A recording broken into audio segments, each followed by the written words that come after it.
Mon frère a ricané, tu peux toujours en acheter une autre. Et c'est aussi pour mon avenir. Après qu'il a exigé ma maison de plage comme cadeau de mariage, je lui ai répondu, ne construis pas ton avenir sur quelque chose qui ne t'appartient pas. Je suis absolument sidérée par ce qui vient de se passer chez mes parents, pendant le dîner du dimanche. J'ai besoin de vos avis, car ma famille me donne l'impression de vivre dans une réalité parallèle. Pour vous situer le contexte, il y a 5 ans, après le lancement particulièrement réussi d'un projet et une promotion qui a suivi, j'ai acheté une modeste maison de plage, à environ 2 heures de là où nous vivons tous. Ce n'est rien d'extraordinaire, un cottage de 2 chambres qui nécessite un entretien constant, mais c'est à moi, et j'ai travaillé incroyablement dur pour l'avoir. J'ai passé des week-ends à la rénover moi-même, apprenant la plomberie grâce à des vidéos YouTube, et y investissant essentiellement toutes mes économies pour la rendre habitable. Mon jeune frère, James, 29 ans, a toujours été ce que mes parents appellent un esprit libre. Il a enchaîné les petits boulots, poursuivi diverses entreprises artistiques, et de manière générale, a mené un style de vie plus détendu. Je ne l'ai jamais jugé pour ça. Nous sommes des personnes différentes, avec des priorités différentes. Je l'ai aidé financièrement plusieurs fois au fil des ans, sans rien attendre en retour, parce que c'est ce que la famille fait. Il y a 3 mois, James a annoncé ses fiançailles avec Patricia, 27 ans. J'étais sincèrement heureux pour lui. Patricia semble adorable, et James paraît avoir trouvé une certaine stabilité avec elle. Ils sont ensemble depuis 2 ans, et elle a eu une influence positive sur lui. Je les ai immédiatement félicités et j'ai commencé à réfléchir à ce qui serait un cadeau de mariage approprié. Ce qui nous amène à dimanche dernier. Nous étions tous assis autour de la table de la salle à manger de mes parents. Moi, James, Patricia, et nos parents, Richard, 61 ans, et Suzanne, 58 ans. La planification du mariage dominait la conversation, comme c'est le cas depuis des semaines. Patricia nous montrait des options de lieu de réception sur sa tablette, quand James a soudainement posé sa fourchette et m'a regardé droit dans les yeux. Alors, Michael, a-t-il dit avec ce ton étrangement formel, Patricia et moi avons discuté des cadeaux de mariage, et nous avons décidé de ce que nous aimerions vraiment de ta part. J'ai souri, pensant qu'ils avaient peut-être créé une liste de mariage, ou qu'ils avaient besoin d'aide pour quelque chose de spécifique pour leur nouvel appartement. Bien sûr, à quoi pensiez-vous? La maison de plage. J'ai vraiment ri. Je pensais qu'ils plaisantaient. La table est devenue silencieuse et j'ai réalisé, en voyant les expressions de tout le monde, qu'il était complètement sérieux. Je suis désolé, quoi, ai-je réussi à dire? James s'est penché en avant, parlant comme s'il avait répété son discours. Écoute, tu as réussi. Tu as ton appartement en ville, ton portefeuille d'investissement, ton salaire à 6 chiffres. La maison de plage n'est qu'une résidence de vacances pour toi. Pour Patricia et moi, elle changerait notre vie. Elle nous donnerait la stabilité dont nous avons besoin pour bien commencer notre mariage. J'étais assis là, stupéfait, essayant de comprendre ce qui se passait. Patricia hochait la tête en signe de soutien. Mes parents me regardaient avec attente. James, ai-je dit lentement, c'est une propriété de 400 000 $. Tu me demandes de te donner une maison comme cadeau de mariage. Il ne s'agit pas d'argent, a-t-il dit, ce qui m'a immédiatement fait voir rouge, car il s'agit absolument d'argent. Il s'agit de la famille. Les frères et sœurs aînés qui réussissent aident les plus jeunes à célébrer correctement les grandes étapes de la vie. Tu as incroyablement bien réussi. C'est ta chance de donner au suivant. Ma mère est intervenue, Michael, tu as tellement de choses. Est-ce que ça te ferait vraiment du mal d'aider ton frère à bien commencer sa vie de marié? Mon père a ajouté, tu ne l'utilises presque jamais de toute façon. Tu y es allé quoi, 3 fois cet été? J'ai regardé autour de la table, me sentant comme dans la 4e dimension. J'y suis allé 3 fois parce que j'ai fait des semaines de 60 heures, pour maintenir le succès que vous êtes tous si impatients de redistribuer. Ne sois pas dramatique, a dit James en levant les yeux au ciel. C'est exactement de ça que je parle. Tu accumules ton succès au lieu de le partager avec ta famille. Je t'ai prêté de l'argent 17 fois au cours des 5 dernières années, ai-je dit, ma voix devenant plus sèche que prévu. J'ai payé les réparations de ta voiture l'année dernière. J'ai couvert ton loyer pendant 3 mois quand tu te cherchais entre 2 emplois. Prêté, a souligné James, et j'ai remboursé la plus grande partie. Tu as remboursé environ 30%, mais je n'ai jamais insisté pour le reste, parce que je comprenais que tu avais des difficultés. Patricia a finalement pris la parole, sa voix douce mais ferme. Nous ne demandons pas la charité, Michael.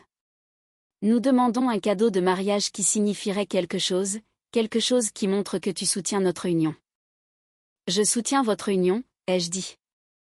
Je suis heureux de vous offrir un généreux cadeau de mariage, mais je ne vous donne pas ma maison. La tension à table était suffocante. Le visage de James était devenu rouge. C'est tellement typique. Tu as toujours été égoïste avec ton succès. Tu te souviens quand tu ne voulais pas me prêter ta voiture pour ce road trip? Tu veux dire quand tu voulais prendre ma voiture neuve pour un voyage à travers le pays, 3 jours après que je l'ai achetée, avec tes amis que je n'avais jamais rencontrés? Tu ressors toujours des détails sans importance, a-t-il lancé sèchement. Suzanne est intervenue. Les garçons, s'il vous plaît. Michael, réfléchis-y simplement. Tu n'as pas à décider tout de suite. Il n'y a rien à quoi réfléchir, ai-je dit en me levant. La réponse est non. Je serais heureux d'offrir à James et Patricia un chèque généreux comme cadeau de mariage, ou d'aider avec les frais de la lune de miel, mais je ne donne pas ma maison.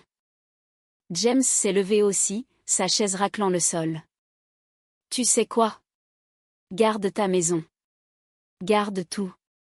Mais ne t'attends pas à ce que nous prétendions être une famille proche, quand tu accordes clairement plus de valeur à tes biens qu'au bonheur de ton propre frère. Je suis parti peu de temps après. Le trajet du retour était surréaliste. Je n'arrêtais pas de rejouer la conversation, me demandant si j'avais manqué quelque chose. Existait-il une norme culturelle où les gens offrent des maisons à leurs frères et sœurs? Avais-je, d'une manière ou d'une autre, indiqué auparavant que la maison de plage était disponible? J'ai envoyé un texto à mon meilleur ami à ce sujet, et sa réponse a été en gros, « C'est quoi ce délire ?» Ce qui m'a fait me sentir un peu moins fou. Mais voici ce qui me dérange vraiment. Mes parents m'ont envoyé des textos toute la semaine, non pas en me demandant directement de reconsidérer ma décision, mais en m'envoyant des messages subtils pour me culpabiliser, des liens vers des articles sur la générosité au sein des familles, et sur l'importance de soutenir ses frères et sœurs. Ma mère m'a même envoyé une photo de James et Patricia regardant des lieux de réception de mariage, avec la légende « Ils ont l'air si heureux malgré tout ». Malgré tout, c'est-à-dire, malgré le fait de ne pas recevoir une maison gratuite. James ne m'a pas contacté directement, mais il a été très actif sur les réseaux sociaux, postant des citations sur le fait de savoir qui est sa vraie famille. Et que quand les gens vous montrent qui ils sont, il faut les croire. Suis-je fou, ici? J'ai l'impression d'être manipulé par toute ma famille. Le mariage est dans 6 mois, et je n'ai aucune idée de comment gérer ça. Je veux soutenir mon frère, mais ses attentes sont tellement déraisonnables que je ne sais pas comment combler ce fossé. Mise à jour 2 semaines plus tard. Je pensais que les choses ne pouvaient pas devenir plus surréalistes après mon dernier message, mais je me trompais. Vraiment, vraiment beaucoup. Après 2 semaines de guerre froide familiale, j'ai reçu un texto de James disant qu'il voulait parler. Il a suggéré que nous nous retrouvions pour un café, juste nous deux, pour mettre les choses au clair. J'ai accepté, espérant qu'il avait peut-être retrouvé la raison. Je suis arrivée à notre café habituel en centre-ville, pour trouver non seulement James, mais aussi Patricia. Ça aurait dû être mon premier signal d'alarme, mais j'ai décidé de rester et de les écouter. James a commencé avec ce qui semblait être des excuses. Michael, j'ai réalisé que j'ai mal abordé la situation au dîner. J'étais nerveux et c'est sorti plus agressivement que je ne le voulais. Je me suis senti me détendre légèrement. J'apprécie. C'était vraiment un choc. Patricia s'est penchée en avant. Nous avons beaucoup réfléchi à ce que tu as dit, sur le fait que c'est une propriété de 400 000 $. D'accord, ai-je dit, me demandant où cela menait. Et tu as absolument raison, a continué James. Il est déraisonnable d'attendre un cadeau aussi précieux sans donner quelque chose en retour. J'ai hoché la tête, soulagé qu'il voit enfin la raison. Donc, nous avons une proposition, a dit Patricia en sortant son téléphone. Nous avons regardé des propriétés comparables dans la région, et nous pensons que nous pourrions gérer un plan de paiement, peut-être $500 par mois pendant, eh bien, aussi longtemps qu'il le faudra. J'ai fait le calcul rapidement dans ma tête. Cela prendrait plus de 66 ans à rembourser, sans compter les impôts fonciers, l'entretien et l'assurance. Eh bien, prix d'amis, a dit James avec ce qu'il pensait probablement être un sourire charmant. Ce n'est pas un prix d'amis. C'est essentiellement un loyer, en fait, un loyer en dessous du marché. Mais à la fin, elle nous appartiendrait, a souligné Patricia. En 2090, ai-je dit sèchement. Et les intérêts, entre frères? James avait l'air offensé. J'ai pris une profonde inspiration. Les gars, j'apprécie que vous essayiez de trouver un compromis, mais ce n'en est pas un. Vous me demandez essentiellement de vous donner la maison, avec un plan de paiement symbolique qui ne couvrirait même pas les dépenses de base. Nous pourrions nous occuper de l'entretien, a offert Patricia. Les coûts d'entretien d'une maison de plage sont considérables. L'air salin à lui seul signifie un entretien constant. L'année dernière, j'ai dépensé $15 000 en réparation et en entretien. Leurs visages se sont décomposés. L'expression de James s'est à nouveau durcie. Alors c'est ça. Tu ne veux même pas envisager de nous aider. J'ai offert de l'aide, juste pas en vous donnant ma maison. Ta deuxième maison, a corrigé Patricia. Ta maison de vacances? Ma maison pour laquelle j'ai travaillé, économisé et que j'ai rénovée moi-même, ai-je répliqué. La conversation s'est envenimée à partir de là. James m'a accusé d'étaler mon succès à sa figure. Patricia a suggéré que je freinais le potentiel de James en ne le soutenant pas correctement. Ils sont partis en claquant la porte, et j'ai pensé que ce serait la fin de l'histoire. Je me trompais. 3 jours plus tard, mon portier m'a appelé pour me dire que mon frère et sa fiancée étaient là pour me voir. Je travaillais de la maison et j'étais en plein milieu d'une revue de code complexe, mais je lui ai dit de les faire monter, espérant qu'ils étaient peut-être venus pour s'excuser sincèrement. Ils sont entrés avec un mètre ruban, un carnet, et ce qui ressemblait à des échantillons de peinture. Que se passe-t-il, ai-je demandé, complètement confus. Nous allons à la maison de plage ce week-end, a annoncé James. Nous voulions prendre ta clé pour pouvoir vraiment nous y projeter. Nous y projeter comment? Notre future maison, a dit Patricia, comme si c'était évident. Nous devons mesurer les pièces, voir quels meubles iraient, décider si nous devons repeindre. Vous n'aurez pas ma clé, ai-je dit, incrédule. Michael, sois raisonnable, a dit James. Nous essayons d'être pratiques ici. Si nous voulons que ça marche, nous devons planifier. Faire marcher quoi? Je vous ai dit à plusieurs reprises que je ne vous donnais pas ma maison. Patricia s'est tournée vers James avec un regard triste et déçu. Je t'avais dit qu'il ne coopérerait pas. Nous devrions simplement passer par tes parents. Passer par mes parents pourquoi, ai-je demandé. Ils ont un double des clés, a dit James. De la fois où tu leur as demandé de vérifier la maison pendant cet ouragan l'année dernière. Mon sang s'est glacé. Vous n'irez pas chez moi sans ma permission. Ce sera notre maison, a dit Patricia doucement. Nous essayons juste de nous préparer. Ce ne sera pas votre maison, ai-je presque crié. James s'est avancé. Écoute, Michael, je ne voulais pas en parler, mais Patricia est enceinte. Tout s'est arrêté. Je les ai fixés tous les deux. La main de Patricia s'est posée sur son ventre encore plat, dans ce geste protecteur que j'avais vu chez des amies enceintes. Félicitations, ai-je dit automatiquement, mon esprit tournant à toute vitesse. Mais ça ne change. Nous avons besoin de stabilité, a interrompu James. Un vrai foyer pour notre enfant, ton neveu ou ta nièce. Ça ne signifie rien pour toi? Bien sûr que si.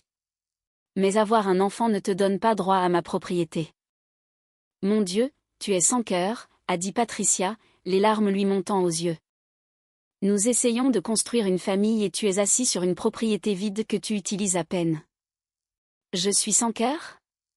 Vous êtes ceux qui essaient de me manipuler pour que je vous donne une maison en annonçant une grossesse. Nous ne manipulons personne, a dit James avec colère. Nous sommes honnêtes sur notre situation. Nous avons besoin d'aide et tu as la capacité de nous aider. J'ai offert de l'aide. Vous avez rejeté toute aide qui n'était pas exactement celle que vous vouliez. Ils sont partis après d'autres disputes, James m'avertissant que je faisais une énorme erreur et que je regretterais d'avoir choisi la propriété plutôt que la famille. Ce soir-là, ma mère a appelé. Elle pleurait. Vraiment en pleurs. Michael, comment as-tu pu? Ils attendent un bébé. Ton frère fonde une famille et tu ne les laisses même pas regarder la maison. Maman, ils veulent que je leur donne la maison. Comme dans, leur transférer la propriété. Ce n'est pas normal. Ce qui est normal, c'est de soutenir sa famille. Nous ne t'avons pas élevé pour que tu sois égoïste. Je ne suis pas égoïste en ne donnant pas un bien de 400 000 $. Ce n'est qu'un bâtiment, Michael. La famille, c'est pour toujours. Alors pourquoi ma famille essaie-t-elle de me culpabiliser pour que je donne juste un bâtiment? Elle m'a raccroché au nez. Ma propre mère m'a raccroché au nez. Richard a appelé 1 heure plus tard, son ton plus mesuré, mais toujours déçu. Ta mère est très contrariée. Je suis contrariée aussi, papa. Toute cette situation est insensée. Est-ce vraiment si insensé qu'une personne qui a réussi aide les membres de sa famille en difficulté? Il y a une énorme différence entre aider et donner une maison. Tu pourrais te permettre d'acheter une autre maison de plage si tu voulais, a-t-il souligné. Ce n'est pas la question. Et non, je ne pourrais pas simplement en acheter une autre facilement. Il faudrait des années d'économie à nouveau. James et Patricia n'auront jamais les opportunités que tu as eues. J'ai créé mes opportunités, papa. J'ai travaillé pendant mes études, vécu de nouilles instantanées pendant des années, et économisé chaque centime. James a choisi un chemin différent, ce qui est bien, mais il n'a pas le droit de réclamer mes récompenses pour ses choix. Il y a eu un long silence. J'espère que tu sais ce que tu fais, mon fils. J'espère que cette maison vaut la peine de perdre ton frère. Ce n'est pas moi qui fais ce choix, ai-je dit. Le lendemain, James a posté sur Facebook. Certaines personnes accordent plus de valeur à la propriété qu'à la famille. Certaines personnes préféreraient voir des pièces vides plutôt que d'aider leur frère et leur fiancée enceinte à commencer leur vie ensemble. Souvenez-vous de ça quand quelqu'un vous dit que la famille passe avant tout. Pour certaines personnes, ce ne sont que des mots. 17 personnes ont aimé. 3 ont commenté avec des messages de soutien. Mon cousin a demandé ce qui s'était passé et James a répondu, demande à Michael quelles sont ses priorités d'investissement. Depuis, je me tiens à l'écart des réseaux sociaux, mais des amis m'envoient des captures d'écran. Patricia a posté une photo d'un appartement modeste avec la légende, on fait de notre mieux avec ce qu'on a, parce que c'est ce que font les vraies familles. Elle se débrouille sans la charité. La charité. Il qualifie mon refus de leur donner une maison de refus de charité. Mise à jour 2. 1 mois plus tard. Je dois vous mettre au courant de l'escalade absolument folle qui s'est produite le week-end dernier. J'écris d'ailleurs ceci depuis ma maison de plage, où j'ai installé de nouvelles serrures et un système de sécurité. Mais laissez-moi reprendre depuis le début. Après ma dernière mise à jour, les choses se sont calmées pendant environ 2 semaines. Pas de dîner de famille dramatique, pas de visite surprise, juste quelques publications passives-agressives sur les réseaux sociaux que j'ai ignorées. J'ai commencé à espérer que tout le monde se calmait et que nous pourrions éventuellement avoir une conversation rationnelle. Puis, vendredi dernier, j'ai reçu un appel de ma voisine à la maison de plage, Jennifer. C'est une enseignante à la retraite qui vit là-bas toute l'année et qui garde un œil sur les maisons des résidents d'été. Michael, je ne veux pas t'alarmer, mais il y a des gens chez toi.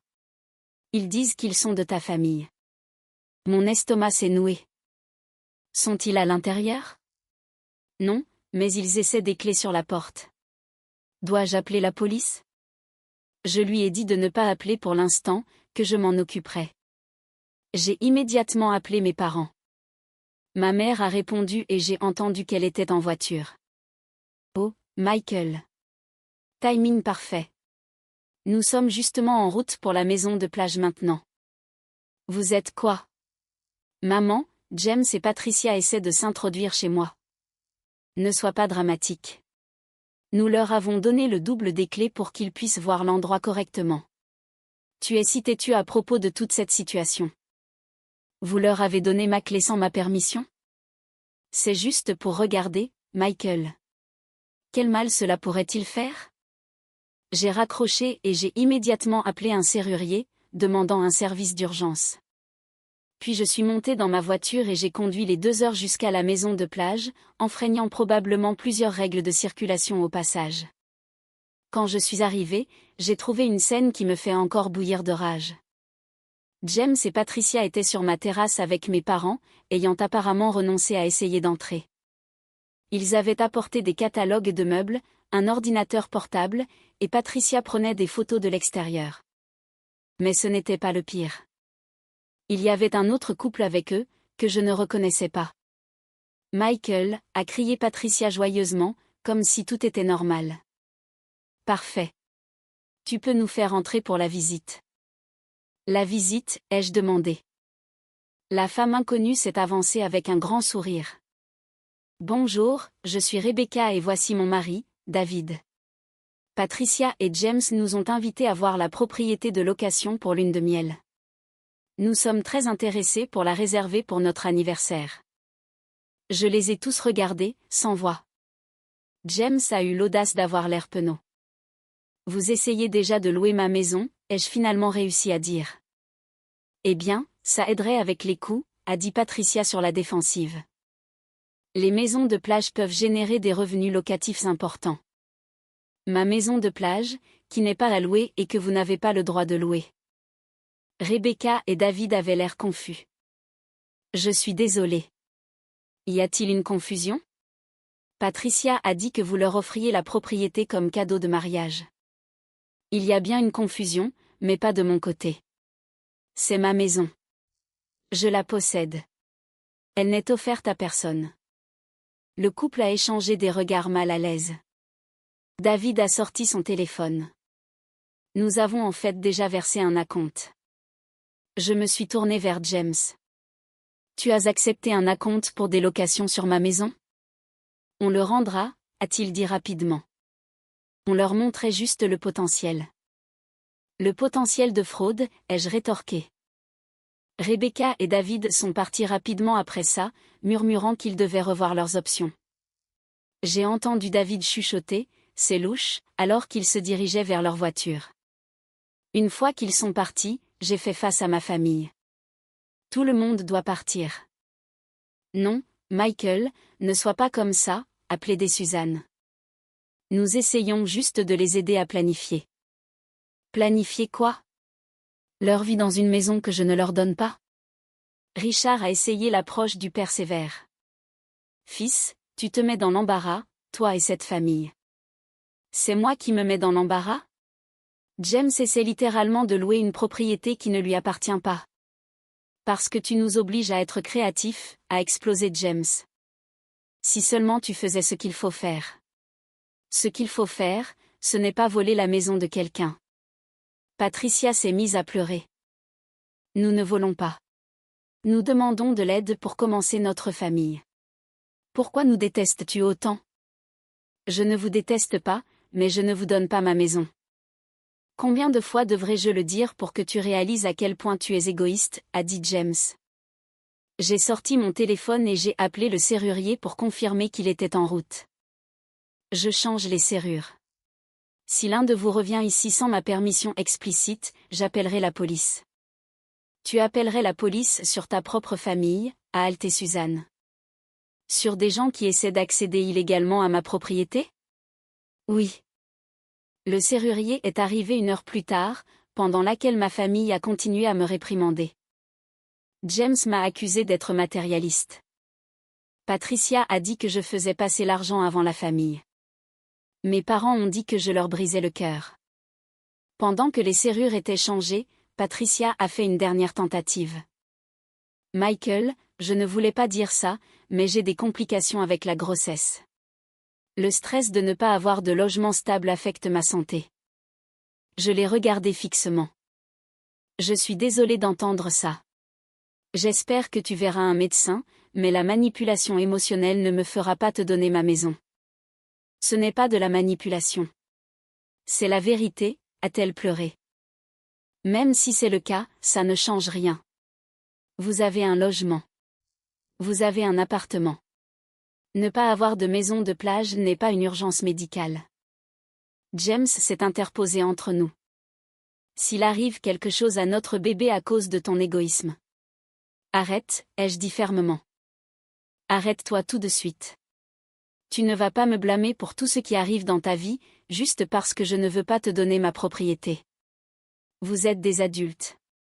Trouvez votre propre situation de logement comme tout le monde.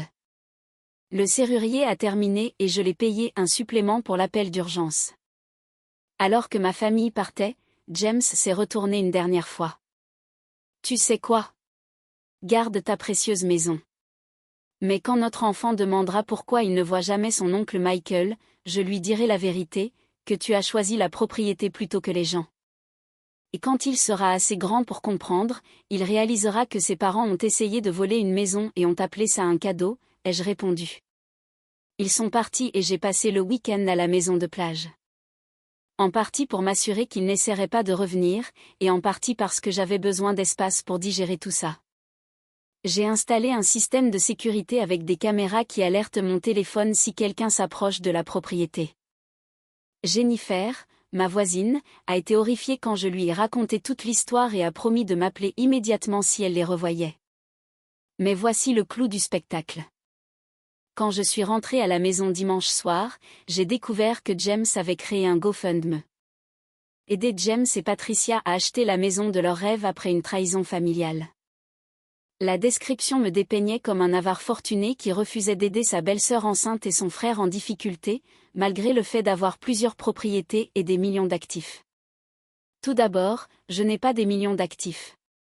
J'ai mon appartement avec une hypothèque, la maison de plage également avec une hypothèque, et oui, un bon plan d'épargne retraite et un portefeuille d'investissement.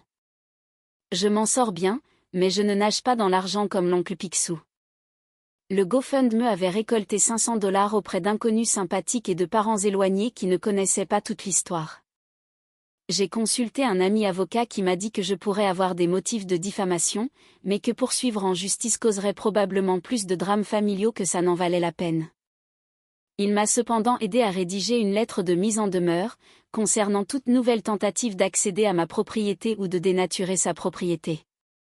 Mise à jour finale. 4 mois plus tard.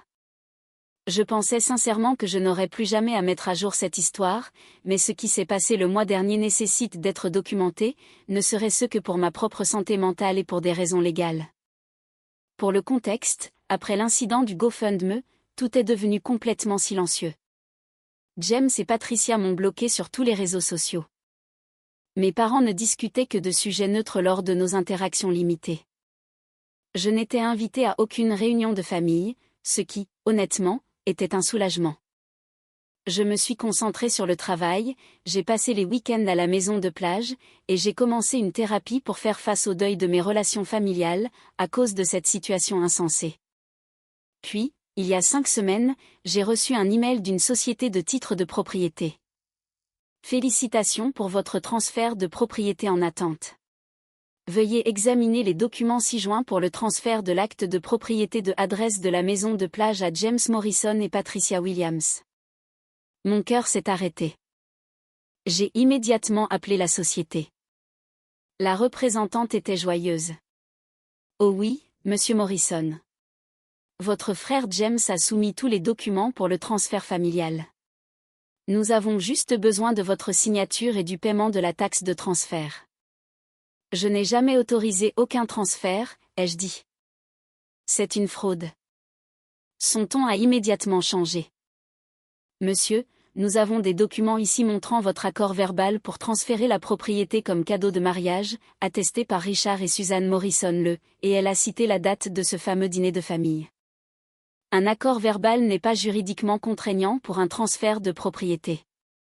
Eh bien, c'est pourquoi nous avons besoin de votre signature maintenant, pour formaliser le tout. Vous n'aurez pas ma signature. C'est une tentative de fraude. J'ai besoin de tous les documents que vous avez, immédiatement. Elle m'a mis en attente. Quand elle est revenue, son ton était professionnel mais prudent. Monsieur, je vais devoir transmettre ce dossier à notre service juridique. Pouvez-vous s'il vous plaît fournir une preuve de propriété? J'ai tout envoyé. Mon acte de propriété, mes documents d'hypothèque, mes relevés d'impôts, mes polices d'assurance. Puis j'ai appelé mon avocat. Pas mon ami cette fois, mais un véritable avocat spécialisé en immobilier, expert en fraude à la propriété. Les documents que la société de titres avait reçus étaient insensés. James avait soumis une déclaration sous serment, signée par lui, affirmant que j'avais verbalement accepté d'offrir la propriété. Des déclarations de soutien de mes deux parents, affirmant qu'ils avaient été témoins de cet accord. La lettre du médecin de Patricia, indiquant que le stress dû à l'instabilité du logement affectait sa grossesse, bien que ne recommandant aucune solution spécifique. Des captures d'écran de textos où j'avais dit des choses comme « je veux aider » et « je vous ferai un cadeau généreux », complètement hors contexte, et la page GoFundMe comme preuve de leur situation désespérée. L'avocat a immédiatement envoyé une lettre de mise en demeure et a notifié la société de titres qu'il s'agissait d'une tentative de fraude. Il m'a aussi dit que nous devions déposer une plainte à la police. Déposer une plainte contre son propre frère est surréaliste. Le détective qui a pris ma déposition semblait compatissant, mais aussi las, comme s'il avait vu trop de conflits familiaux. La fraude à la propriété entre membres de la famille est plus courante que vous ne le pensez, a-t-il dit. Habituellement, ce sont des parents âgés et des enfants adultes. Mais des frères et sœurs, oui, on voit ça. En 48 heures, tout a explosé. James m'a appelé d'un numéro masqué, hurlant que je ruinais sa vie et que j'avais impliqué la police pour un malentendu. Un malentendu? Tu as essayé de voler ma maison. Je ne volais pas. Je formalisais ce que tu avais déjà promis. Je ne t'ai jamais promis ma maison. J'ai explicitement dit non, à plusieurs reprises. Maman et papa t'ont entendu accepter de nous aider. Aider? Oui. Vous donnez ma maison? Absolument pas. Il m'a raccroché au nez. Puis Patricia a appelé, en sanglots. Comment as-tu pu? Je suis enceinte de 7 mois et tu essaies de faire arrêter le père de mon enfant. Je n'essaie de faire arrêter personne. Je me protège contre la fraude. Ce n'était pas de la fraude. Tes parents ont dit que tu avais accepté, mais que tu étais trop fière pour l'admettre publiquement. Mes parents ont menti, ou se sont convaincus de quelque chose qui n'est jamais arrivé. Ce sont tes parents. Ils ne mentiraient pas. Alors ils sont délirants. Quoi qu'il en soit, je n'ai jamais accepté de vous donner ma maison. L'appel suivant venait de Suzanne. Michael, tu dois laisser tomber ça immédiatement. James a fait une erreur, mais impliquer la police, c'est aller trop loin. Il a commis une fraude, maman. C'est un crime. C'est ton frère qui a essayé de voler ma maison. Il ne volait pas. Nous lui avons dit que tu avais accepté. Pourquoi lui auriez-vous dit ça? Il y a eu une longue pause. Parce que tu aurais dû. Parce que c'est la bonne chose à faire. Parce que la famille aide la famille. Donc, vous lui avez menti pour nous manipuler tous les deux. Nous n'avons pas menti. Nous avons interprété. Tu as dit que tu voulais aider. C'est insensé. Vous êtes tous fous. Non, Michael. C'est toi qui as perdu toute perspective. Tu choisis la propriété plutôt que les gens. Je choisis de ne pas me faire voler par des gens. J'ai raccroché. Le détective m'a rappelé quelques jours plus tard. La société de titres avait pleinement coopéré et il y avait des preuves claires de tentative de fraude. Cependant, le procureur était réticent à engager des poursuites, étant donné la nature familiale du litige, et le fait qu'aucun transfert réel n'avait eu lieu. Ils ont suggéré qu'une ordonnance d'éloignement serait plus appropriée. Mon avocat a convenu que c'était probablement la meilleure voie à suivre, bien qu'il ait tout documenté au cas où nous en aurions besoin plus tard. L'audience pour l'ordonnance d'éloignement a eu lieu la semaine dernière. Je n'ai jamais vu mon frère avoir l'air aussi abattu. Patricia n'était pas là. Apparemment, elle avait été mise au repos alité. Mes parents étaient là, assis derrière James, me foudroyant du regard comme si j'étais le méchant. Le juge a examiné les preuves.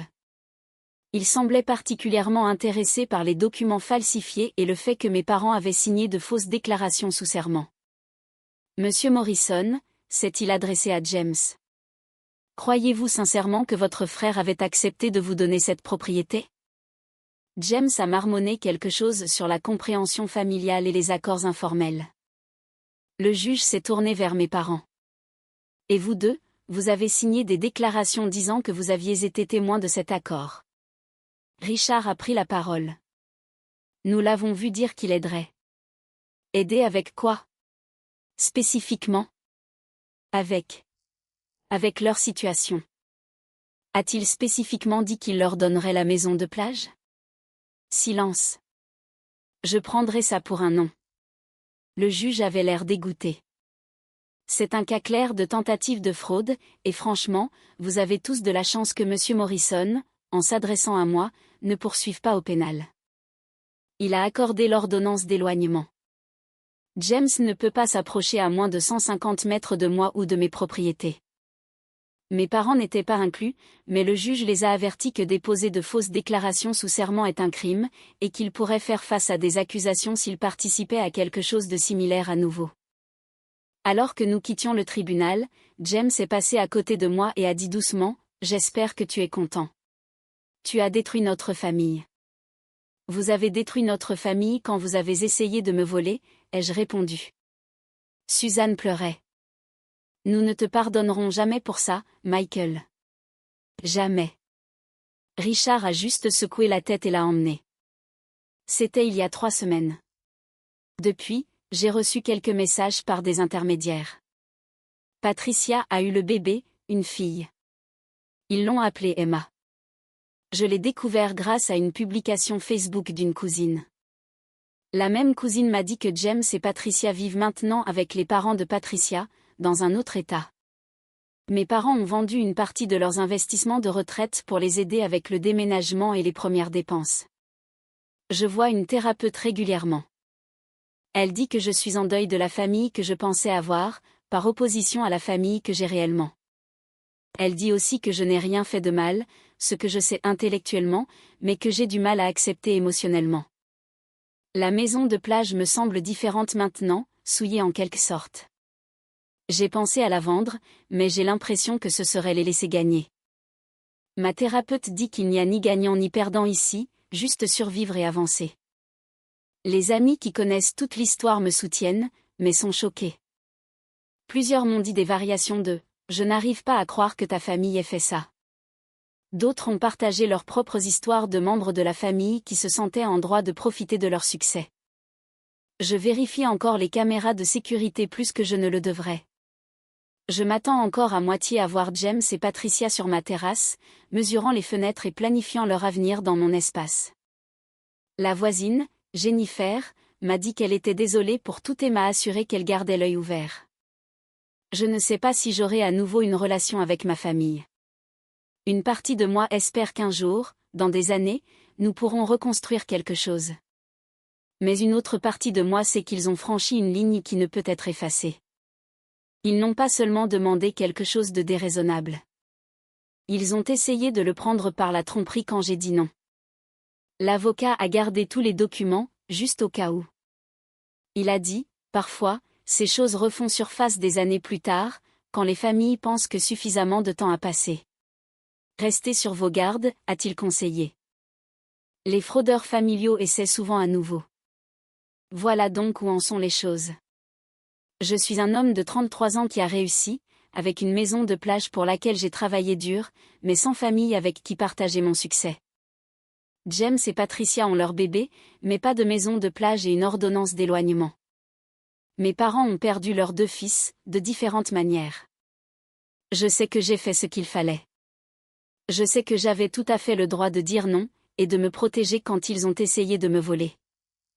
Mais savoir qu'on a raison ne vous fait pas vous sentir moins seul pendant les fêtes. L'ironie de la chose, c'est que si James avait demandé de l'aide pour un acompte sur une maison modeste, ou une aide au logement temporaire, ou même de rester à la maison de plage pendant quelques mois le temps qu'ils se remettent sur pied, j'aurais dit oui. Mais ils voulaient tout, et donc ils n'ont rien eu. Je suppose que c'est la vraie leçon ici. Le sentiment que tout nous est dû détruit les relations plus vite que toute autre chose. Je ne m'attends pas à d'autres mises à jour. L'ordonnance d'éloignement est en place, les serrures sont changées, et le système de sécurité est armé. Ma famille a fait son choix, et j'ai fait le mien. Nous devons tous vivre avec les conséquences. Merci à tous ceux qui m'ont dit que je n'étais pas fou. Dans une situation où toute votre famille vous manipule et vous fait douter de votre perception, des inconnus sur Internet m'ont permis de garder la raison. La maison de plage est calme maintenant. Juste le bruit des vagues et des oiseaux de mer. Pas de maître ruban, pas de catalogue de meubles, pas de discussion sur le potentiel locatif. Juste moi et l'espace que j'ai gagné, dans toute sa gloire compliquée et douce amère.